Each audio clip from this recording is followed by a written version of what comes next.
Hi guys, welcome back to my channel. So today I'm going to be talking about how I edit my videos and tips and tricks I wish I knew when I first started. First thing with editing and everything is the equipment you have to film and the equipment you have to edit. So my first tip when it comes to equipment is start with what you have. Whatever you have right now, just go out there and film and do it. I started with an iPhone and a hand-me-down Mac Mini. If you keep waiting until you think you have the right stuff, you're never going to start and you're never going to feel ready. And honestly, some of my first videos are some of my favorite videos that were filmed on my iPhone, edited on the hand-me-down Mac Mini. I still edit on that hand-me-down Mac Mini. It's everything that I need. But over time, because I love this, I've saved up with my food service jobs to get the equipment that I have. So camera, I have the Canon M50. It looks like what I'm filming on right now. And a Rode Video Micro with a dead cat. Fun fact, I first learned the word dead cat the day after my dog died and I cried. Dead cat is just a little fluffy thing that like stops the wind and any other sounds from getting in. I have a 128 SD card and a 64 backup SD card. The LaCie hard drive, external hard drive. I have a Manfrotto tripod that I film all my sit-down videos on, if you can see that. It's actually my boyfriend's. And then I have a little handheld Manfrotto tripod. I just like that brand. Amazon Basics brands work also. And I edit on Adobe Premiere Pro, as opposed to iMovie, which is free, and Final Cut, which is just a single $300 payment.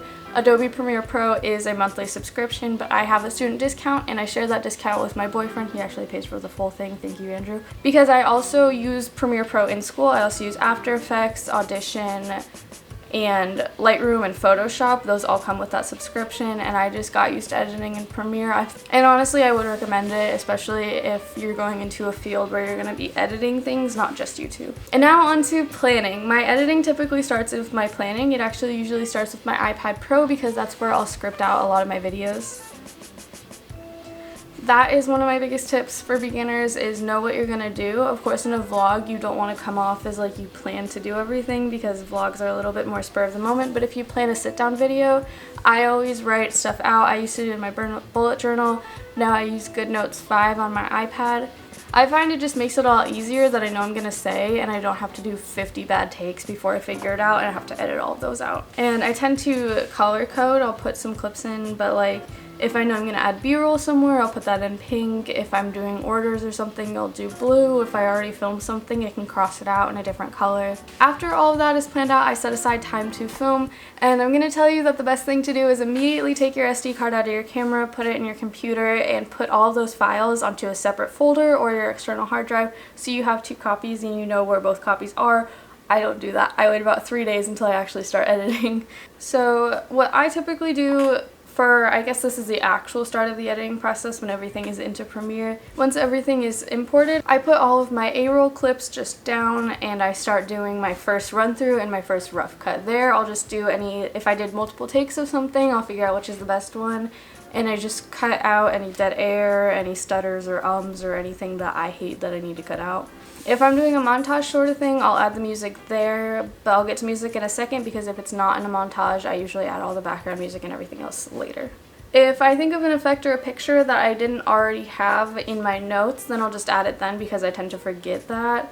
And then I will add B-roll, titles, any other effects or any music in my second run through of the video. So B-roll is anything that's not A-roll, and I don't usually include it in vlogs. It's more like my sit-down videos to make everything more interesting, and the internet defines B-roll as the fundamental difference between A-roll and B-roll is A-roll or principal photography is the footage used to tell the story, and B-roll or supplemental footage is used to support or add depth and context to A-roll. Think of it this way: A-roll is the hot dog and B-roll are the fixins.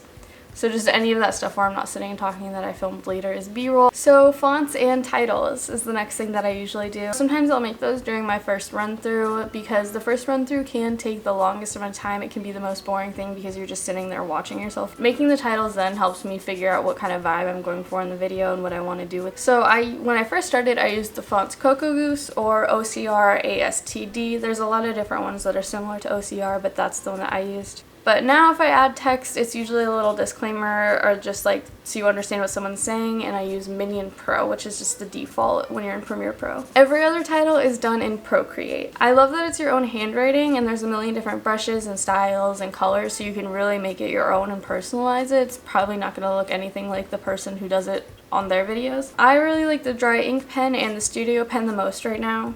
And when I do it, I just go through fixing things until it looks how I like. I'll show you. Here's my little Procreate tutorial. So open Procreate because I realized I had to learn how to figure out titles. It's not the most straightforward thing. So let me screen record this before I just do it without that. So you're gonna do one screen size. That's what I do. Then I go up here and I get rid of the background color. I pick the pen that I want to use. Let's use dry ink. And then I'm gonna do my title. So this is gonna look ugly because I'm just doing it quick. How I edit. And then when you go to save it, you're gonna select, share, and export as a PNG. From there, I usually will straight airdrop it. Sometimes I save it to my iPad, but the most important thing is that you save it as a PNG rather than a JPEG. PNG just means there's no background on it, basically. And then to make it pop, if it doesn't naturally pop on whatever background I have, you can either scribble under it, or I set Gaussian blur to 20 or 30 pixels. You can just like search Gaussian blur in the little effects tab. You'll drag it onto the clip that you want to use it on, and then you can set pixels to whatever you think looks best. Now I'm going to talk about music and copyright. If you don't know anything about copyright, you're really new to this. Copyright just means that you're using a song that someone else has proprietorship of, and they said you can't use it in your video because then I own property of your video. It means you can't monetize, which I don't always care that bad about. Sometimes I'll use copyrighted songs just because I need to or I want to for something, but I try to avoid them mostly because that means someone else owns your video so they can take it down. I had 3 seconds of a Beatles song playing in the background on one of my vlogs and they took it down immediately. Like, I didn't even know it was done like uploading and it was down already. So depending, some companies are different, but I just don't like people to have ownership of my videos, so that's why I try hardest to avoid copyright. Usually before, during filming a video, I like to know what music I'm going to use because I like the vibe of it, and I get my music from 2 places. So right now I have an entire folder called Music and Effects. That's going to have all of the music that I've previously downloaded and any effects like certain text overlays or like the film grain that I use sometimes. If I don't have pre-chosen music, I will get my music from 2 places. Number 1, not as common. When I first started YouTube, a small artist contacted me. He said, hey, do you want to use my music in your videos? If so, here's literally all the links and downloads to it. Just download it. And he said as long as I put his Spotify link in the description, then it's okay. He's not going to copyright me for it. I think he did it because he wanted to get exposure out of it. I use it a lot for my background music. I really like it. And that's one tip. If you have any musician friends, you can always say, hey, can I pay you to use a few of your songs? I'll give you credit. Or like, hey, do you want exposure to use a few of your songs? I feel bad asking people just for exposure. I know that's kind of comes across bad.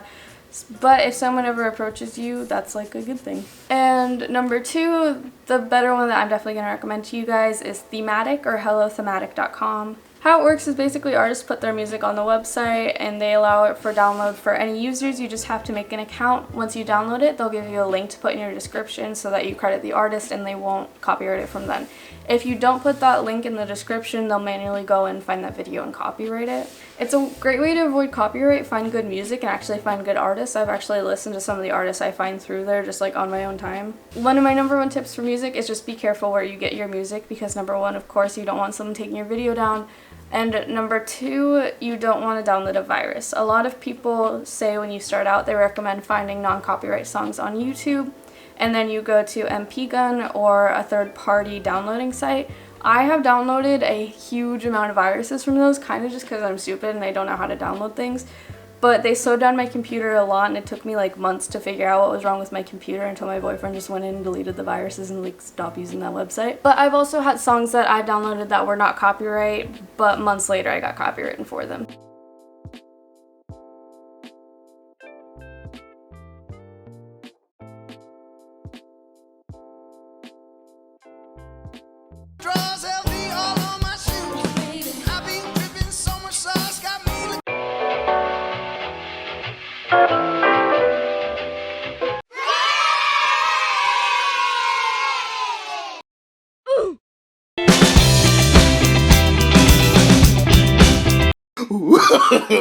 No, no, no, no.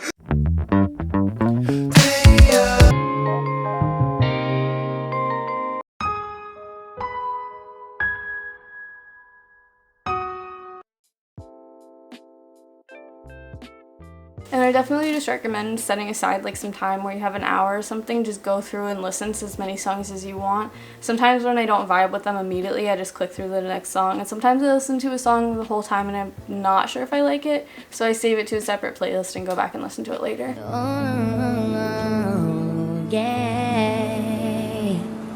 Transitions. So I don't use a lot of transitions for the most part. I just jump cut. Jump cut is going to be your best friend when you first start YouTube, probably. Jump cut just means same subject and slight or no angle change, but the subject did something completely different, so it's like a jump. In film, sometimes it's an error, or maybe it's used for a jarring effect, but in YouTube it's really common. When I do transition shots, I will either use this push with the glitch effect, so I'll put push over top in the middle of the two clips that I want to use, and then I'll make it as small as I want, because if you do it really long, just the default, it looks like this, and that's kind of awkward, so I make it as small as I can, and then I'll put a little glitch overlay. I will link the video where I got those glitch overlays. I actually did have to download that from the stupid MP Gun website, but I'll link those down below.